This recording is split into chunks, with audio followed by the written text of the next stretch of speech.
Hey, good morning to everybody. Happy Tuesday. It's Daryl here. It is bright and freaking early, man. It's 3 a.m. here in Connecticut on the East Coast. It's before 3 a.m.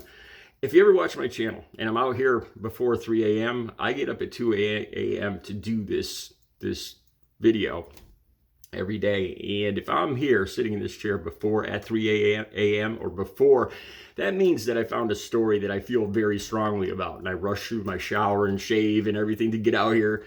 You know, I found a story quick. And if I'm out here before 3, and something that I feel very strongly about. And I feel very strongly about this story. This is about Mike, the Situation, Sorrentino, from the reality show, The Jersey Shore. He wrote a book. He's clean and sober. He's in his 40s.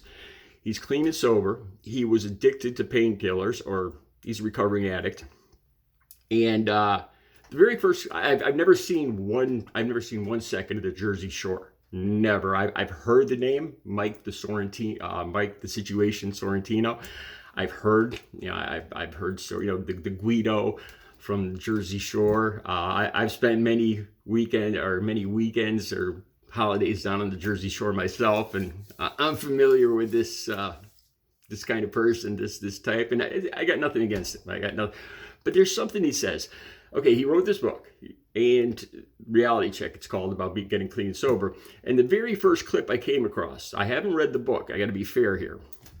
And but the very first clip I came across, it bothers me. And the bottom line is, I feel he's doing a disservice. I feel he's not being honest with himself.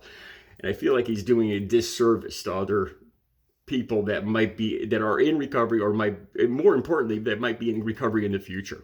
Okay, let me explain that. One of the first things I learned in recovery is don't judge other people's recovery.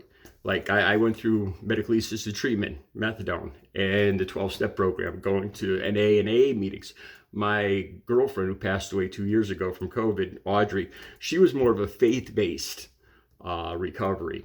She went to, it was all about faith in God. It really had nothing to do with 12 steps. Then there's white knuckling it. That's not like asking for anybody's help and just doing it yourself on your own, which I wouldn't recommend. But the very first clip, now I got to be honest, I didn't see the rest of the book. Now, what Mike Sorrentino says in this clip, which I'm going to get to in a second, if he had said this in a 12-step program or in private with other addicts, as part of his own story about the moment he hit bottom, and because it's to him, it's part of his story, and I don't have a problem with that. I'm not, I'm kind of torn here, but he's doing this in a book, a national book, where millions of people are going to see this clip, are going to read this particular moment where he says he almost he was saved, he had a come to God moment. And it bothers me the way he presents this, because to me, it's bull. Okay, let me say this. A lot of times I was in and out of detoxes and rehabs over 13 times. And while I was in there, a lot of the addicts would classify themselves. There would be alcoholics, first of all, who would say, well, I'm not. Actually, I was in mixed dual diagnosis, where there was people with mental health issues. There was people with dual diagnosis, mental health issues and recovery issues. And then there was just addicts. So they were all mixed together. And there was a hierarchy. And that's what Mike Sorrentino, this is what I feel like he's saying here. I'll get to that in a second. But in this situation, a lot of times, like, the people with mental health issues will say they're better, they're not addicts, so they're better than the other people. Because they don't, what they have is just, it's a mental health issue. So they consider themselves better than the addicts.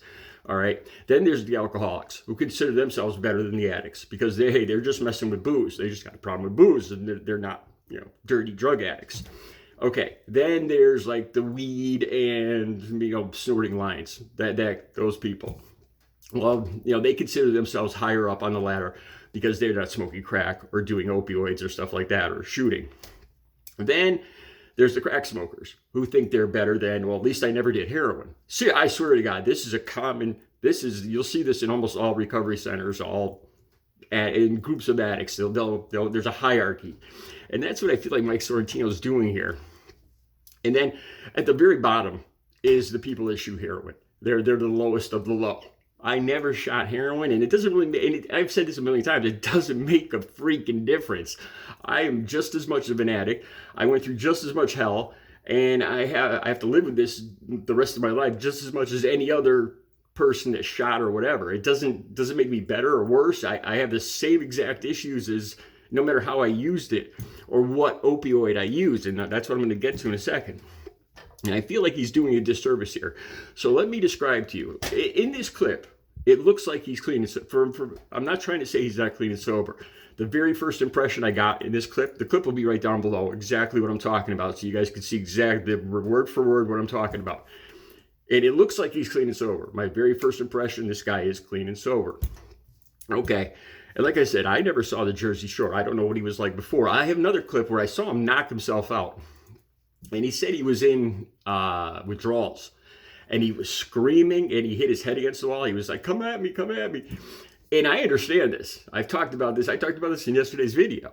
You know, when you're in withdrawals, your emotions, when you stuff opioids literally suppress your emotions hard. And when you go into withdrawals, when you stop using them, your emotions just blow to the surface.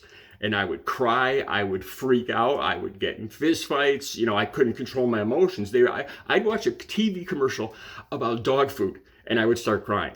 Swear to God, it's not even funny. I swear to God.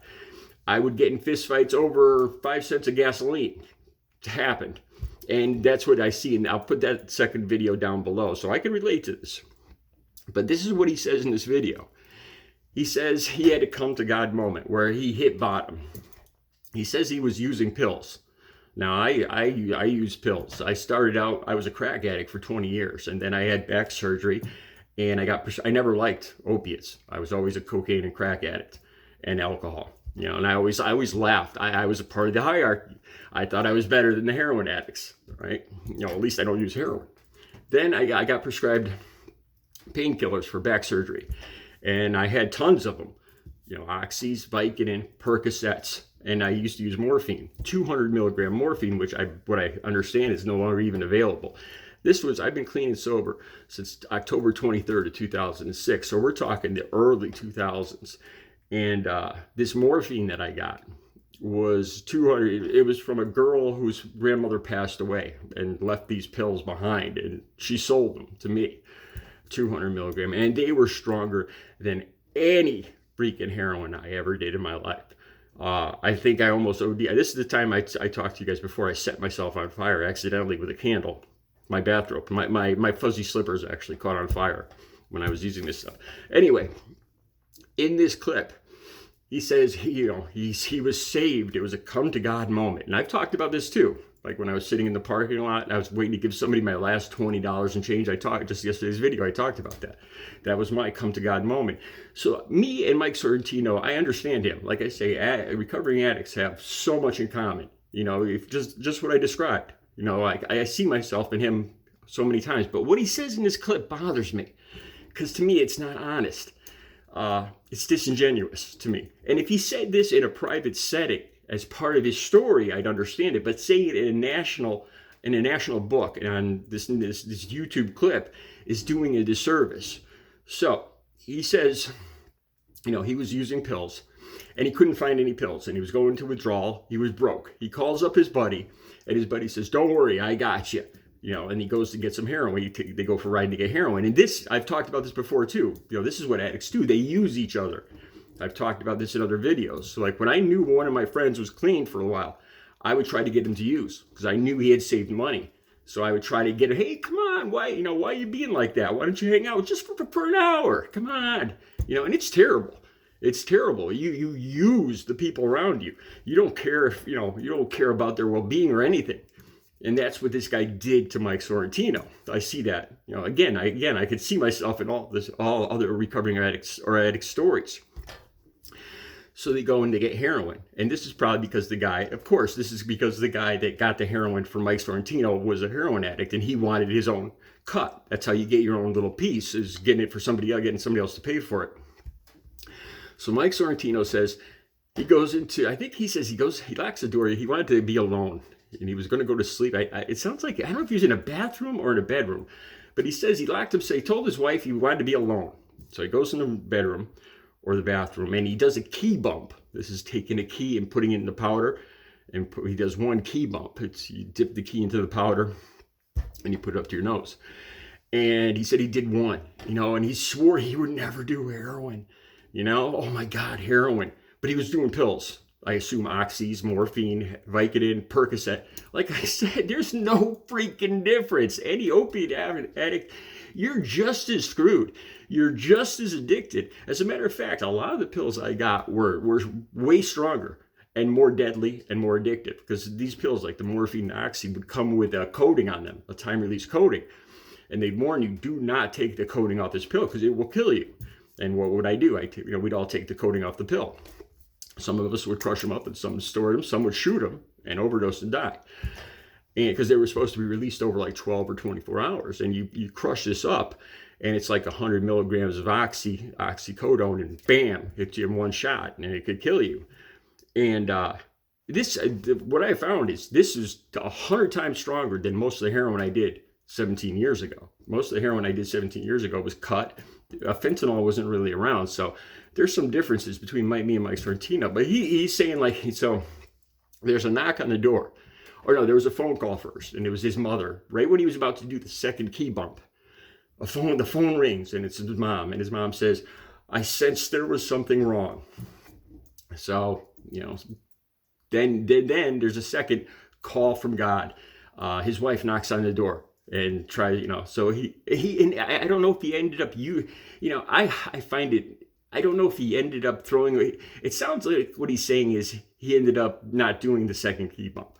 And I find that very, very freaking hard to believe. Because whenever you hear an addict say, I'm going to flush this, I'm going to get rid of it, I've never, in all of my years of using, never seen, if an addict has a drug, he's going to use it. I've never seen an addict throw away a drug.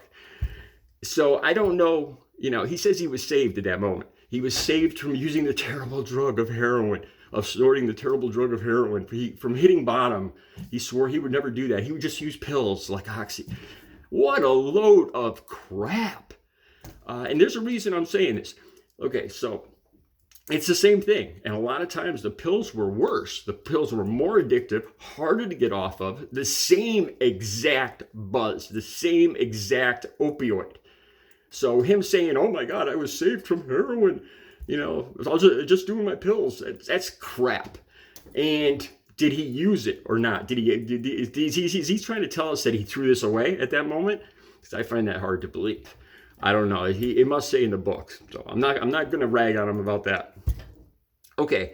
So the reason I have a problem with this, like I said, if he said this in a personal situation, if it was his personal rock bottom, to him, that was rock bottom.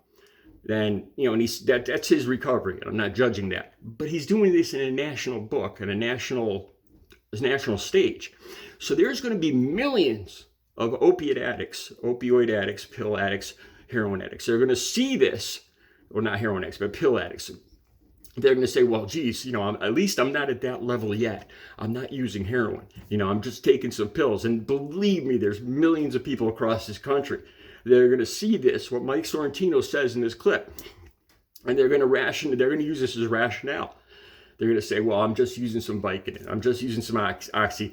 I'm not at that level yet, thank God, where I'm using heroin or shooting heroin, which is, you're lying to yourself. So what he's doing here is actually harmful. Like I said, if he was doing this in a private setting and just saying this was his personal rock bottom, that's fine. I understand that. I don't want to judge that.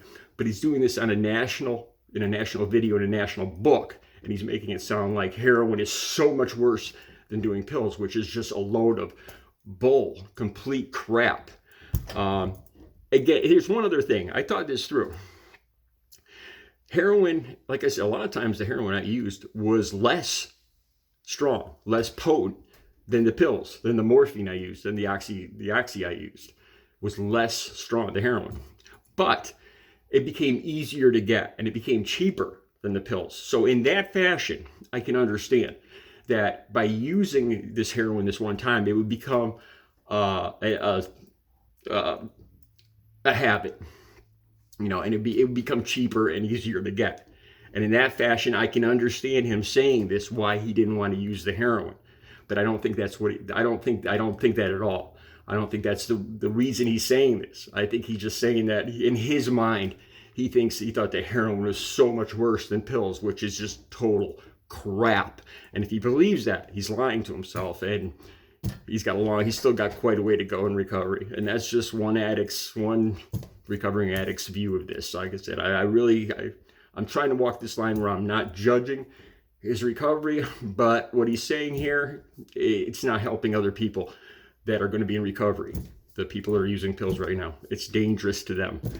All right, the links will be down below. The video where he says this exactly, about another video about him saying about how he's the situation in his abs and all that. The two videos will be down below. You guys have a good Tuesday.